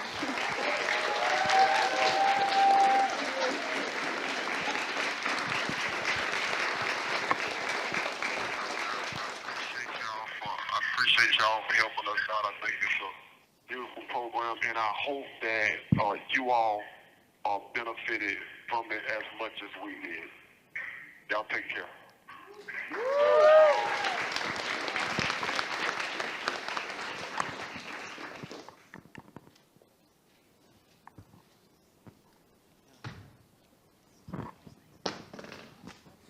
I know, but yeah, I mean, yeah, I'd say I got this experience helped me a lot. I feel like I'm in a very unique position for it because it was actually really funny. When I went on my trip, my teammates got invited out by the PI to go have drinks, and I'm 19, so I felt a little left out there. But I'm trying to pursue journalism, and I feel like this is the first. Like, I'm part of the school newspaper and everything, but I feel like this is the first time I got a real taste of it, where I got to see a side where the victims don't get their story told, where injustice is rampant, and where people just need to do something about it, and you got to take a stand, even if it isn't movie-like, even if it isn't immediate. Somebody's got to do something, and something will happen if somebody does something.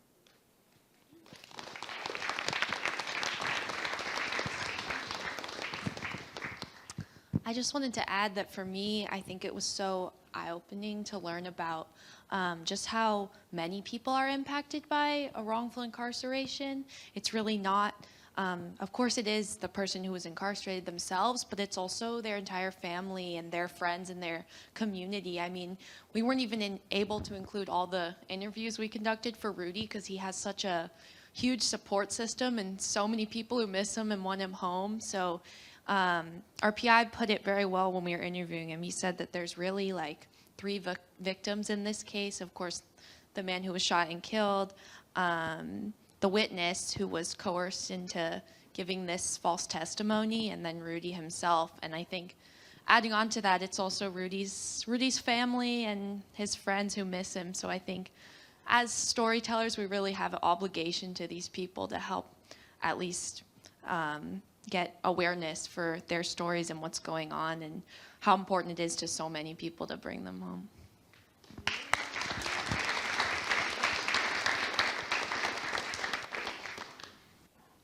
I have a question, or 2 questions. What is next for these guys?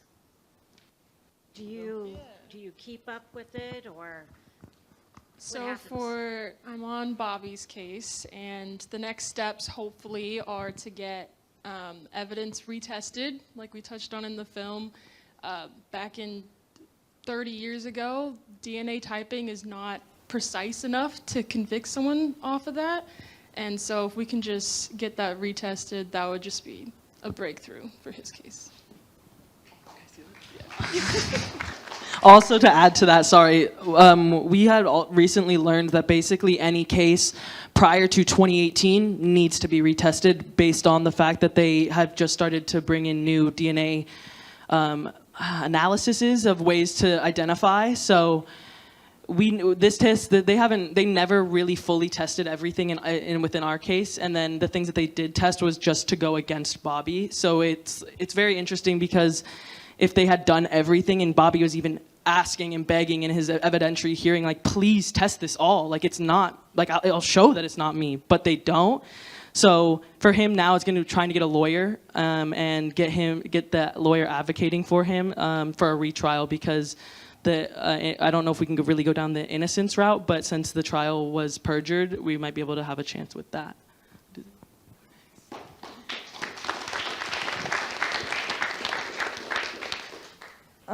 I think to answer the question of whether or not we're going to follow up, I think our team and most teams here really developed a connection with their program participant, and so I think it's definitely in people's, plans and capacity, based on their capacity, to whether or not they're going to follow up and keep up with their program participant. And as for our case, I mean, Layla has applied for clemency, and he was approved by the Louisiana State Penitentiary Parole Board, and all that requires is a governor's signature, and it has not been signed yet. So yeah, according to Layla and Qantas's current legal lawyers, there are, they've basically exhausted every single avenue possible for their case. And so, yeah, it's just kind of awaiting for hopefully for this to have an impact and for Layla's clemency to be approved.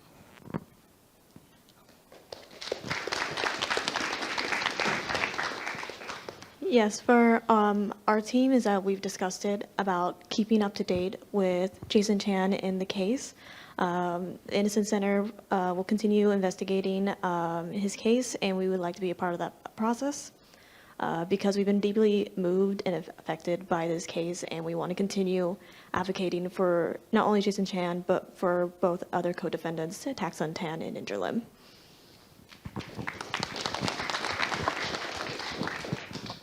Just to add on to that, the most probable case for the exoneration of the 3 boys would be to find the real killer of Dr. Heng Nar. So that's really the best route and the only route that we see at the moment.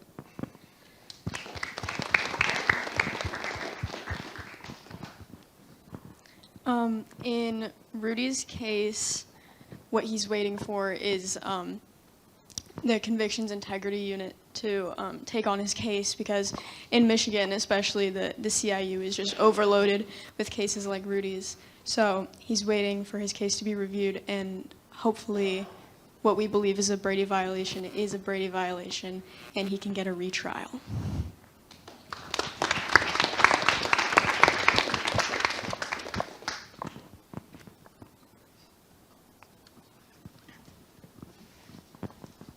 Because I was good at not using my phone, what is the Brady thing? It keeps being brought up all the time.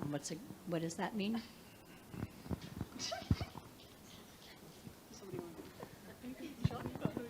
I believe it's basically just when a prosecutor in a case in trial, they don't share relevant information with the other lawyers, so they're basically suppressing or withholding certain documents that could lead to different routes, like ending with the case, innocence and stuff like that. Yeah.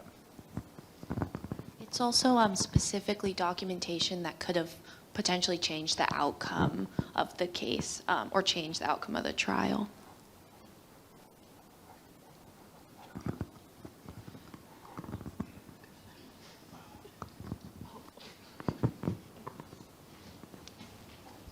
I have a question. How do you guys handle like delegating work amongst each other and trusting that your partners are going to do the equal work and like that they're going to do it correctly, and then also working on like with documentaries, it's like editing is such an important process to that. So how do you like compromise on editing choices and like making sure you get all the information the audience needs to know about the cases properly?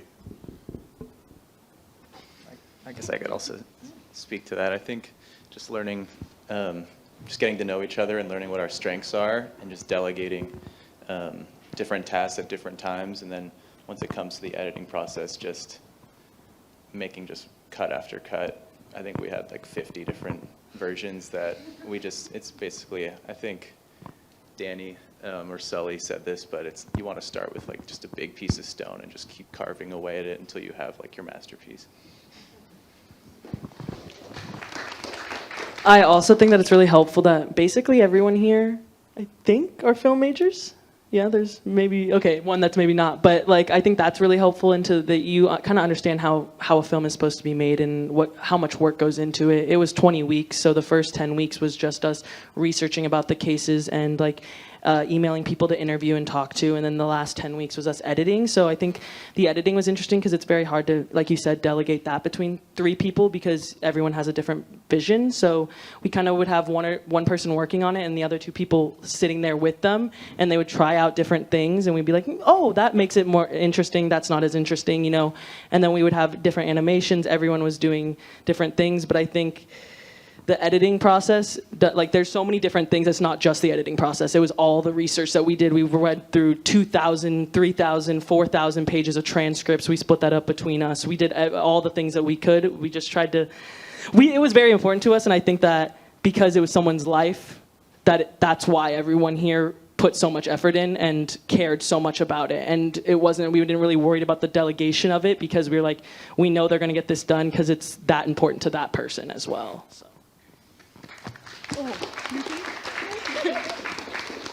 Our class is also like 5 hours long once a week, so it's gonna show if you're slacking. You can't just be like another class, like, oh yeah, I'll do that slide, I'll have it done by next week, But everyone in here, we're stuck in a room together for 5 hours, giving each other constructive criticism, and everyone is committed, and yeah.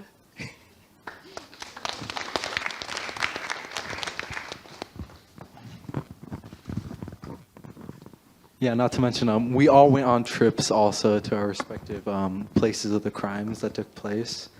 And some people's cars might have gone into accidents.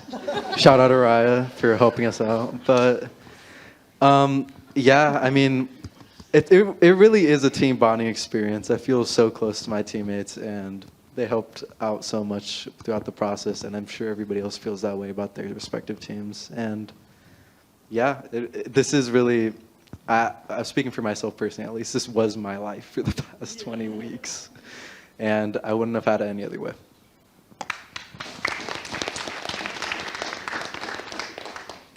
Thank you all for being here today and for shining light on people's stories who have been affected by the society and the bias that exists. My question is, in a conversation with the different attorneys and just the other people, do you think the field of lawyers and attorneys should, is there internal type of dialogue that needs to sort of be resolved in terms of, honoring the law and realizing this is people's lives on the line? And has there been any conversation between, on those levels? Yeah, I think one of the most obvious things is there's a lot of ego involved with being a lawyer and trying to bolster your career. And when we were talking with Jim Boren, who's a criminal defense lawyer, he was also talking about how in Louisiana you have to kind of be elected to certain judicial positions. And so if you run a campaign of fairness and you're like, I want to help all these people, I want to rehabilitate these people, you're not necessarily going to win many races in the South where there's this huge tough on crime attitude. And a lot of people just want criminals locked up, and a lot of people don't understand the nuance of rehabilitation. So that's another one of the main things that is kind of the culture surrounding the legal system.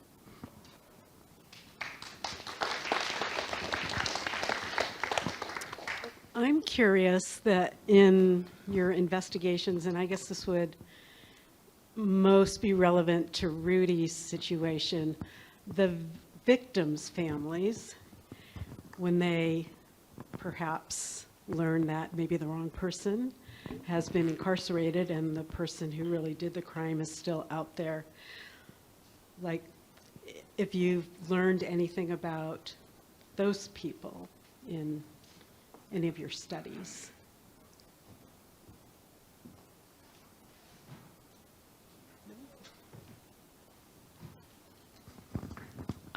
I'm part of the Rudy Thomas group, and we didn't get the opportunity to speak with the victim's family because Rudy was our main focus. But that's one of the things that's so harmful about the carceral system and the criminal justice system and all of the issues involved with that is when things go wrong, when convictions go wrong, it doesn't just impact the person who's been wrongfully convicted, it's the entire family, and all of their trauma is brought back to the surface when they find out that the prosecutor didn't do their job right. So it really impacts everybody involved in this, not just people in Rudy's case, but all of society is impacted by this.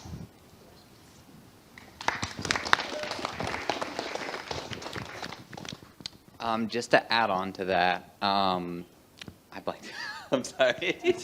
I think what Aiden was going to say was that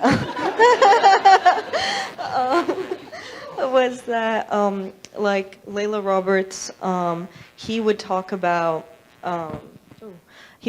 basically that he believed that the justice system is not a good advocate for its victims, and that he believes in restorative justice, and he believes that victims should not be dragged into kind of all the chaos and constantly forced to relive and rediscuss this trauma at almost every stage of the proceeding.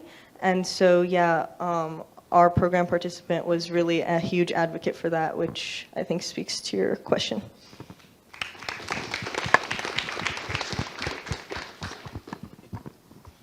Hi, I just want to say great job, everybody. I'm very moved.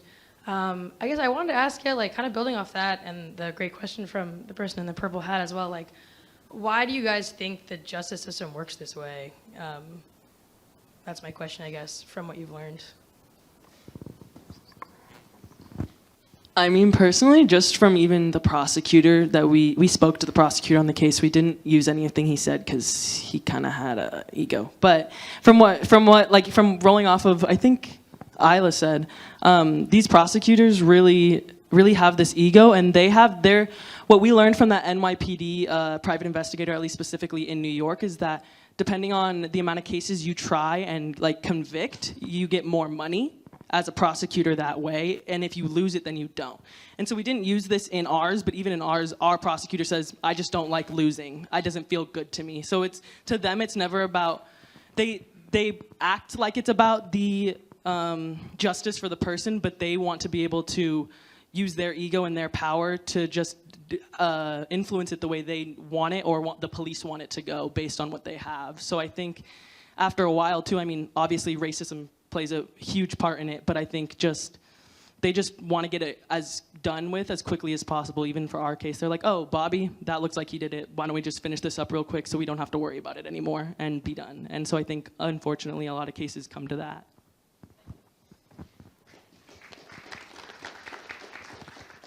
Just to add on to that a little bit, I think that from a much broader perspective, I think that it's a lot easier to view people as good and bad and not necessarily as complicated. And in our case specifically, the 3 boys that were convicted, they were part of a gang in LA, and they weren't perfect, growing up. And so I think that it was easy for the police and it was easy for the prosecutors to say, oh, these are gang members. If they didn't do this, they probably did something else. And so they should be in jail anyways. And I think that doing the hard thing and the right thing is significantly more difficult than just, doing the easy thing.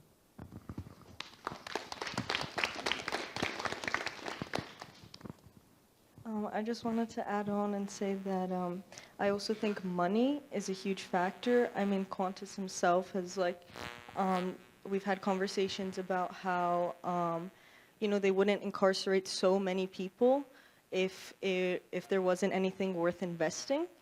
And so I think the prison industrial complex and the free labor, I think it's the amendment of abolishing slavery, which basically exempts incarcerated people. So they're essentially slaves, especially as you saw Angola and what that looks like. And so, yeah, the free labor and I think just the money that, investors make in the private prison companies.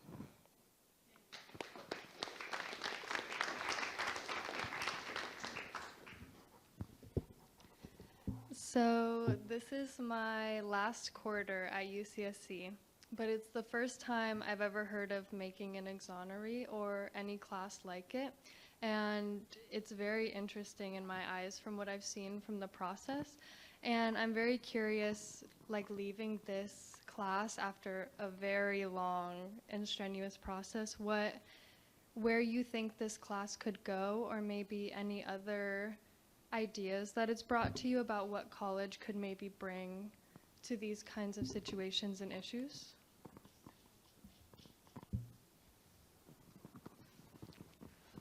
I don't think it's a question of where this can go. I think it's a question of where it's already going. I mean, as Mark said, there's only more and more people getting exonerated from these cases that are being covered by us. And there's likely going to be more universities taking it on, which is fantastic. And I am hoping that Jason Chan will be on that slide next year.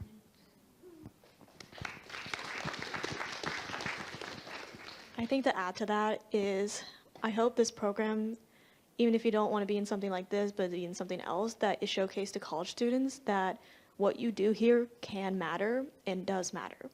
And you have the ability right now to take action.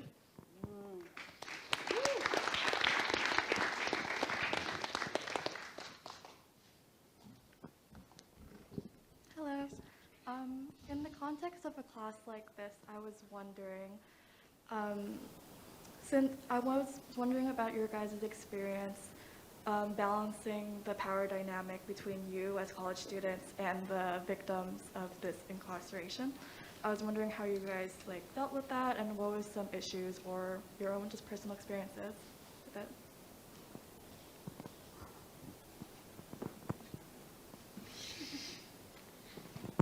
I think I would like to speak on because in our documentary, you get to see visually one of the co-defendants by the name of Tak Sun Tan, and of course, when you go into this, you're not always 100% on whether, if you believe what they're telling you is true. You want to go in and investigate yourself. You want to make your own conclusion. And I was feeling very confident that that was the case, but I really was like solidified that they were wrongfully convicted after my conversation with Tax on Tan. And I think having those conversations individually and having that experience myself really opened my eyes to this world and the kind of suffering that people like Jason Chan, Tax on Tan, and everyone's participants here has gone through, to kind of like realize that I feel like me, it's like I've been not even blinded to it, just like unaware of it, and just kind of, it's not a thing that matters to me. But I feel like after this, it's like I've been open to a whole new world, and I want to continue helping other individuals just like this.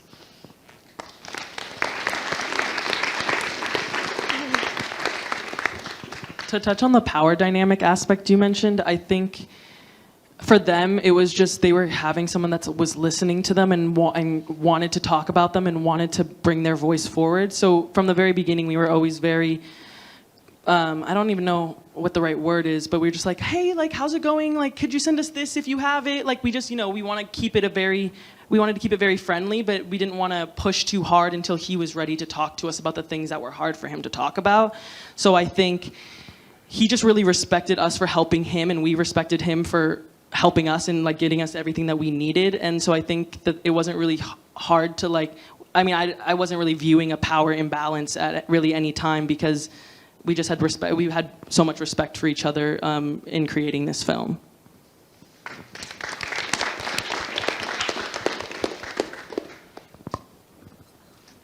I was just also gonna say, I think it's so important to really like humanize these people. I think a big part of the documentary was just getting to know Rudy and his family as a person before we got to know him as like subject matter for our film. And I think also just that the work really continues after. I still talk to him on the phone every few days and tell him about my life, ask about his and his family, and just talking to him about things other than his incarceration and his circumstances are really important, because he's a human, and I think that's really important to acknowledge, and so many people try and strip that aspect away from him.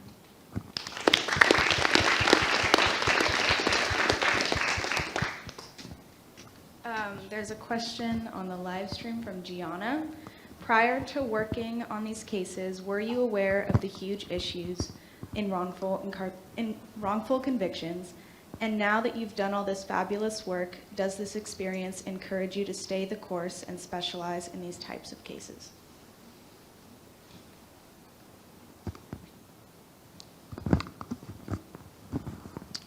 I think that there was like a passing knowledge. I think just in the last 10 years, there's been a lot more light shown on like the unjust police and unjust incarceration system in the United States. And I remember my first like real exposure to it was watching 13th back in the day. I don't know if any of you have seen it, but if you haven't, you should. And I don't know, I think that was a huge inspiration for me, not only as a filmmaker, but as a storyteller. I love a lot of the camera angles in that film. But it also really was a very powerful showing of an issue that I think ended up hitting a lot of people where it may not have. But I think the easy thing about stuff that you don't see every day and that you don't experience personally is that it's very easy for it to kind of just like fade back into the back of your head, and like you might know it's there, but to not really experience it. And so I think with these issues, you kind of have to wake up and, I mean, literally wake up in the morning and like force yourself to think about it and force yourself to do something, because otherwise it's really easy to just like assimilate back and just not pay attention to it.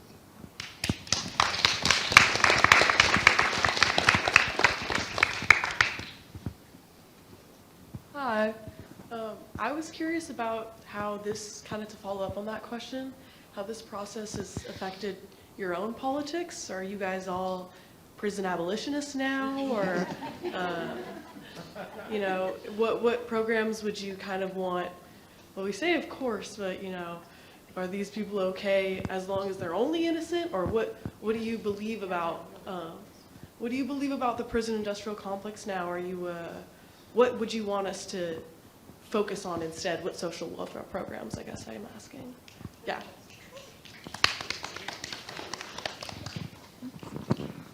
Yeah, I'd say, I mean, yeah, I feel like I've always kind of had a bone to pick with the incarceration system just because of some personal things with me. But, I mean, yeah, I'd say I want to pursue prisoner advocacy in the future, for sure. I was looking into stuff like that for internships in the summer if anybody wants to give me anything. But yeah, and yeah, I think I want to focus on that in journalism when I get there. I think visiting Bobby in prison kind of changed, I'm not changed, but I got to see for the first time what a prison actually looks like. I'd never been, and it's just so, and from the way he describes it to us, it's so, like, even if he wasn't innocent, it's just so dehumanizing. It's so, they don't, like, you don't learn about things that are happening currently right now. You don't know how to use certain things. And then even if you do get out of prison, you're just thrown into this world where you have no idea how things work, what to do, and how to do it. And I think rehab, I think we've talked about the rehabilitation is the most important thing of the prison sect. And they don't even focus on that. They just focus on the slavery aspect of it. And I think even hearing more about Angola and learning more about your guys is just like really opened my eyes to so much more than I had ever known about the prison slavery. And then on our California bill last year, people voting against it when I mean, it's just insane to me. And so that everything about that just kind of makes me want to pick a bone with the whole prison system and the cops and the prosecutors and anything that's related to the legal system. So.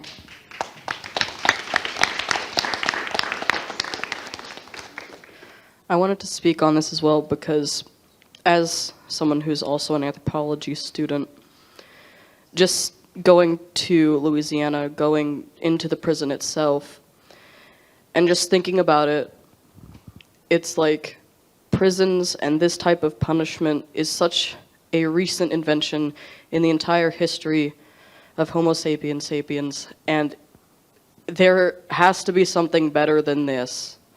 There has to be something that connects us back to humanity, connects us back to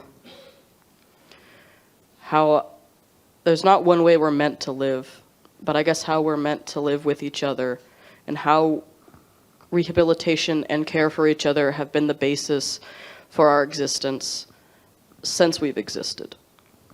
And just yearning for more makes me angry, and if I think about it too long, I get really upset. So, yes.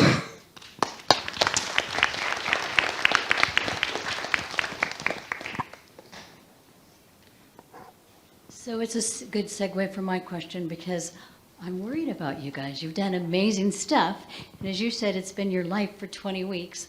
I'm a social worker, so is part of is there a piece in the class that allows you to, or forces you to, figure out how to take care of yourselves and support each other and support yourselves as you're going through all your other classes and things? Considering this program is fairly new, I think that there, like anything else, there are always kinks to work out. And so I think what's beautiful about this class are having teammates that you can lean on during those tough times. And, during the trip, I think we were all feeling a lot of emotions and just kind of understanding, having this mutual understanding that, like, we're going to, like, share tears and that we're gonna, kind of snap at each other. We're spending 4 days, in a crammed car, in a crammed room, like, all together. So I think that's, having your teammates to lean on is a beautiful part of the process that really allows you to heal and process your emotions, and you go through it together. So I think debriefing and talking about it with each other has just been, super beneficial and has really allowed all of us to, I think, also think about the weight of, like, what we're witnessing and how we're just, coming into this world for a couple minutes, or a couple days. And, these are people's lives we're talking about. Like, this isn't something like, I don't know, like, I think, yeah, our healing is important.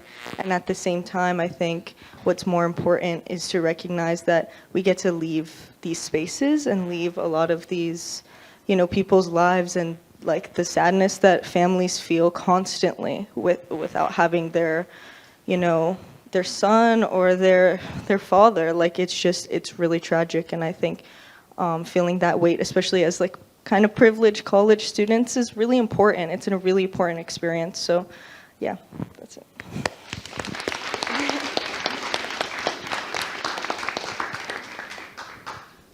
Hi, I'm a community member and very glad that you invited the community to come and learn with you.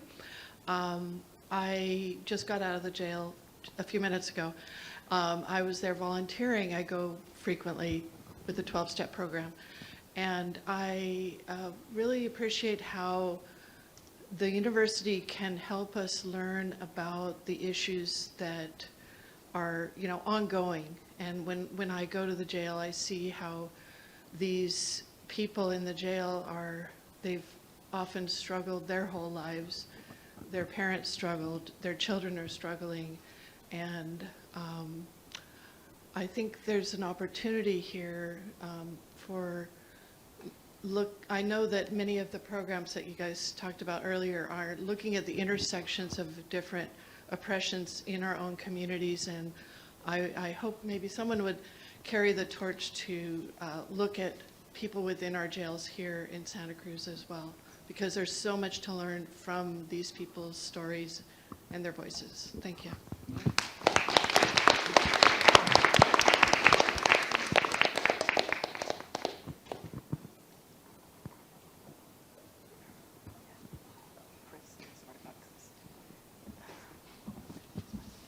I was wondering where else these documentaries are being broadcasted, or like if it's going to be exposed after this. Yeah, where is it going anywhere?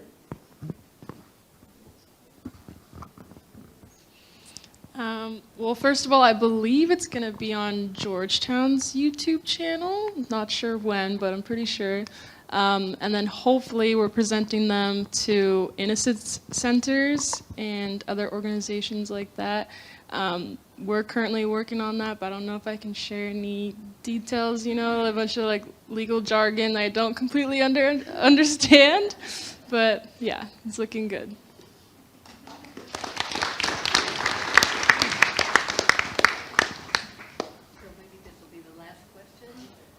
As a former student of visualizing abolition studies, I just wanted to ask any of you how, upon studying folks in prisons in the United States, of course we know we have the country with the largest incarceration rate, but we're also a country with a population about under 5% of the whole world, so of course very disproportionate.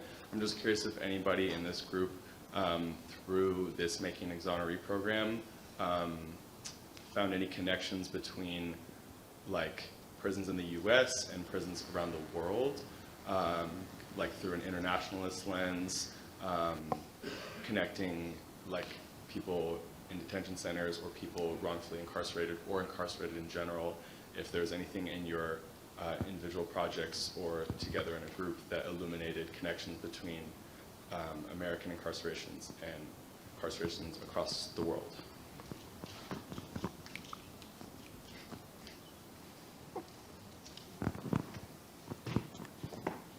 I probably won't be able to answer in complete detail as you're asking, but one of the things that was brought up in ours is because the victim of our case was of Cambodian descent. So that brought up a lot of research and history in the Cambodian culture and the state of it at that time and the practical genocide that was happening during the Khmer Rouge. So that really gave us some insight and gave us like a chance to research internationally kind of what was going on. I don't know about specifically the incarceration system, but just kind of like the, I guess, the trauma that these individuals that were coming over from Cambodia to the U.S. at this time, just kind of like what they were going through, and kind of like how that, with the American like police system, how that affected the Cambodian culture and community that was involved. I don't want to speak too much on it, but I hope that answered your question in some regards.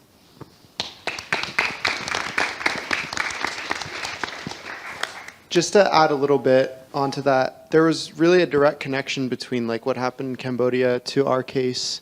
And one thing we weren't able to completely touch on in our documentary was during the Khmer Rouge, a lot of the immigrants who left and came to the U.S., both of the witnesses in our case, Timmy Kroyoung and Varick Sarik, both had Cambodian lineage. And so there was a culture there around being afraid of the police and being afraid to talk to the police, and they were essentially easily intimidated by the police into falsely, saying what the police wanted them to say. And so I think this over policing and this over criminalization of a population, like it bleeds out from where it starts, and I think it's easy for that to spread.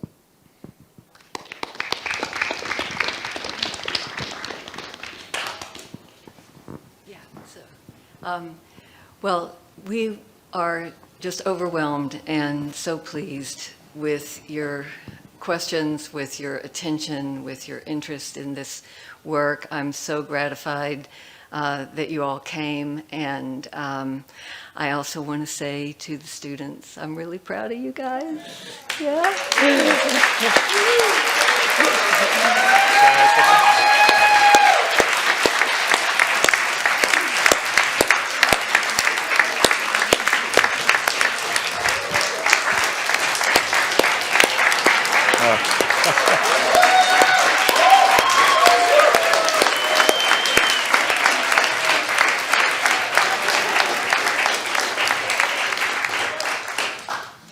And on behalf of the entire Making an Exoneree program, I just want to say what a success it's been to have this expansion here at UC Santa Cruz.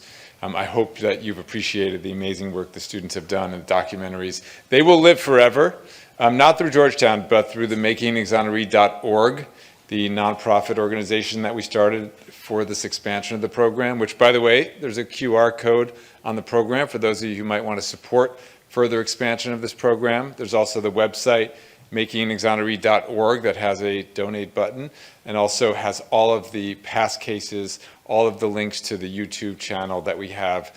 Many of these documentaries go on to get thousands and sometimes tens of thousands, even more views. Some of them get picked up by major media. We've had multiple extended documentaries professionally done and distributed on Hulu and other networks. And many of them have been used to get legal representation. Some of them do not currently have legal representation. These documentaries are literally the primary step that we use in order to reach out to regional innocence projects. Marty and I often join as co-counsel. We're very invested, and in many of the past cases, even after the students finish the semester or quarters here and graduate, they stay involved. I'd say probably 80% or more of past students stay very closely connected to the person in prison, continue the relationship, and when they have the chance, and I hope some of the students and especially the program participants will get this moment as well, to see them walk out of prison, they will often be there as well, and everyone just drops everything in their lives, regardless of where they are, to be able to walk them into freedom. As somebody who's had the privilege of doing that many, many times, it's just one of the greatest feelings ever.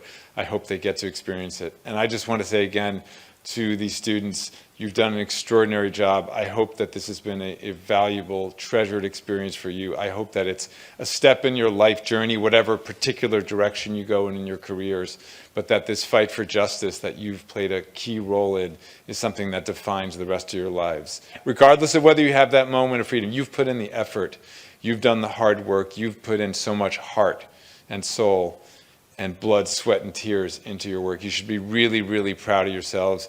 Your parents, I don't know if there's some parents here or watching, but you should be really proud of what your children have done, your young adults, your warriors for justice. And finally, Sharon Daniel is so amazing. I want everyone to give her a standing ovation.